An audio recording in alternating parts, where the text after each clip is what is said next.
You want me to draw a card? That'd be awesome. Okay, cool. Let's see.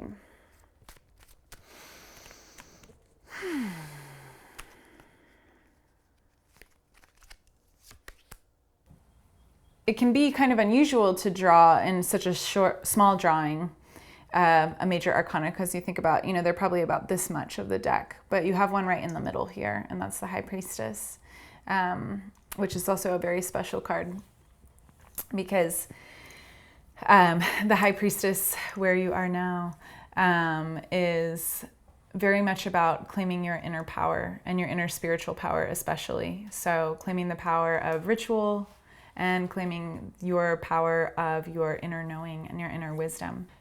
She is unwilling to play any sort of games around people pleasing or around having her boundaries crossed. So my name is Elise Entzenberger. I am a working witch, tarot reader, psycho-spiritual practitioner is the word that I often use, and I help other psycho-spiritual practitioners to build their businesses and to read or practice in ways that are ethical. Having a business has been a very alchemical process for me and a very transformative process for me, because I have had to investigate why I'm doing the things that I'm doing. And when I see clients who have radical transformations and who connect to their deeper sense of purpose, I know exactly why I'm doing what I'm doing. And those moments are everything to me.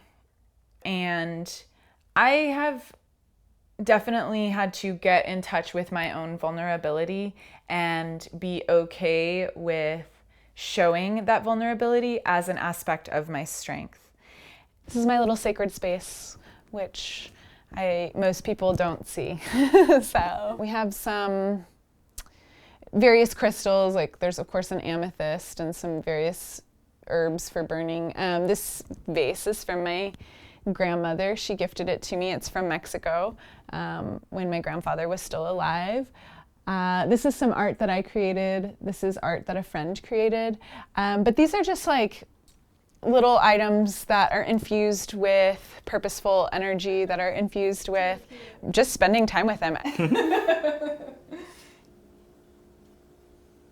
Yeah, the perception of witches, especially within the media context, has always been deeply misunderstood and deeply exclusive to white women.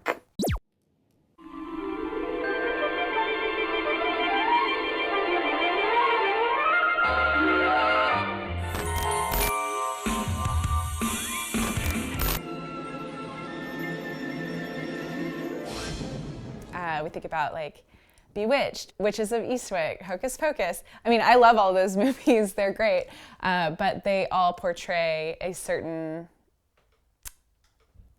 character, a certain archetype, and that's just not the entirety of witchness. Also, the idea of a witch through media, they can oftentimes be seen as like violent or emotionally immature. They can be seen as, Sabrina the Teenage Witch is just this funny little girl going through high school, and she's sort of just bestowed these powers and she's trying to figure out how to do it. And it's just very one-sided, and I don't think, just like many things in media, doesn't understand the full nuance of what the experience of a witch is, who a witch is. And Sephora had the witch kit that they put in their stores, and it got brutalized by the community, and they pulled it pretty quickly. And we see that in other ways too, that there are certain style aspects that are taken from witches, from other indigenous mysticisms. Burning sage is one of those, especially white sage. Not long ago, Native Americans and indigenous people were not allowed to use the herbs of their people and of their traditions. And now it's being sold under this archetype or under this marketing idea of this is a spiritual thing to do, without any connection to history or culture.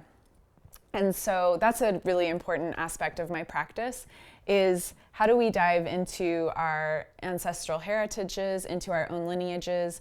How do we begin to understand spirituality that's not just stolen from somebody else?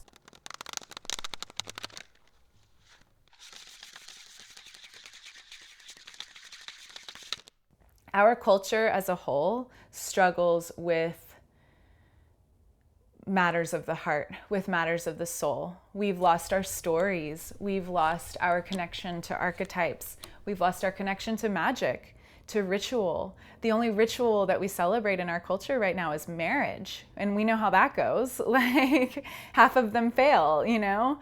That ritual is very based on completing yourself outside of yourself with someone else. These lacks of connection, this lack of cultural ritual, is a sickness of the heart that we see manifest in that sort of meaninglessness and lack of empathy and kind of terror. In 7 generations from now, my story is going to affect those people, the people that we only dream of becoming. The woman that I dream of becoming is the woman that will be born many generations after my lifetime. And in the same way, I am also my ancestors' dream. The women that dreamed to be free, that dreamed to travel wherever they wanted to, that dreamed of being able to live a life without having to be married to someone they didn't love. I am their dream. I get to live that dream. And so that connection to story is just like the most beautiful and healing aspect that we consciously deny because it doesn't fit into our scientific materialism. It doesn't fit into our measurements.